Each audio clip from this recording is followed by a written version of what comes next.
నమస్తే, welcome to Y news. నేను కళ్యాణి. కోనలో ప్రతిష్టాత్మక కొత్త ఓడరేవుకు కోన పోర్టుగా నామకరణం చేయటం ద్వారా ఈ ప్రాంత రైతాంగానికి ప్రాజెక్టు పట్ల యాజమాన్య భావన నింపటంతో పాటు వారి త్యాగానికి గర్వం ఇచ్చినట్టు అవుతుందని మాజీ ఆర్థిక మంత్రి యనమల రామకృష్ణుడు అభిప్రాయపడ్డారు.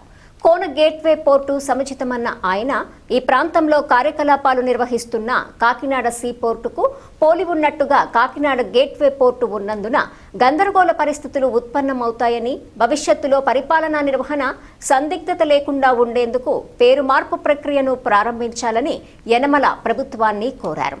ఈ మేరకు అన్ని అంశాలను పొందుపరిచి యనమల ముఖ్యమంత్రికి లేఖ ద్వారా తన రిప్రజెంటేషన్ పంపారు. రైతుల త్యాగాలు, కోన ప్రాంత ప్రజల మనోభావాలకు అనుగుణంగా కాకినాడ గేట్వే పోర్టు మార్పు చేయాలని తెలుగుదేశం పార్టీ పొలిట్ బ్యూరో సభ్యుడు మాజీ ఆర్థిక మంత్రి యనమల రామకృష్ణుడు ప్రభుత్వాన్ని కోరారు.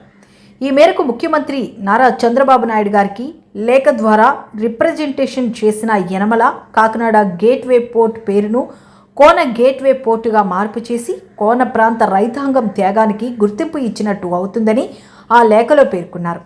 కోనలో కార్యకలాపాలకు సిద్ధపడుతున్న ఓడరేవును అరబిందో గ్రూపునకు చెందిన కాకినాడ గేట్వే పోర్ట్ లిమిటెడ్ అభివృద్ధి పరచడాన్ని స్వాగతించిన యనమల ఈ ప్రాజెక్టు కోసం ఏపీఐఐసి ద్వారా భూసేకరణ చట్టం 2013 కింద తొండంగి మండల పరిధిలో గల సుమారు 1600 ఎకరాల భూమిని సేకరించిందని, కేఎస్ఈజెడ్ పేరుతో సమగ్ర మౌలిక సదుపాయాల ప్రాజెక్టు కోసం కోన ప్రాంతంలో 10,000 ఎకరాల వ్యవసాయ భూములను వదులుకున్న రైతాంగం గొప్ప త్యాగాన్ని తన లేఖ ద్వారా యనమల ముఖ్యమంత్రి దృష్టికి తీసుకువెళ్లారు.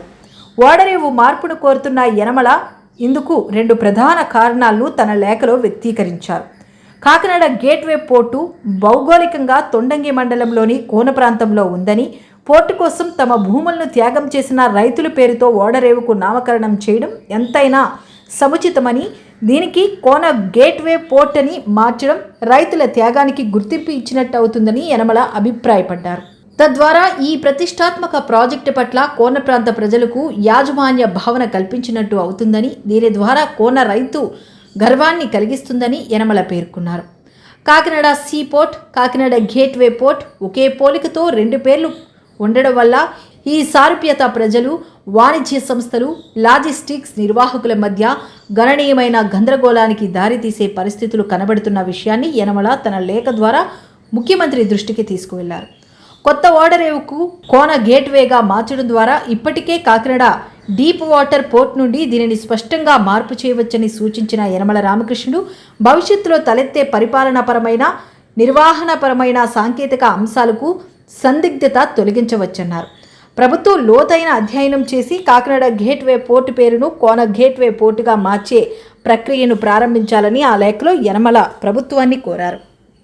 కోన ప్రాంత ప్రజల తరపున ఇదే అంశంపై త్వరలో గౌరవ సీఎం శ్రీ చంద్రబాబు నాయుడు గారిని కలిసి కోన పోర్టు సాధన కోసం కృషి చేస్తానని ప్రభుత్వ విప్ శ్రీమతి యనమల దివ్య తెలిపారు.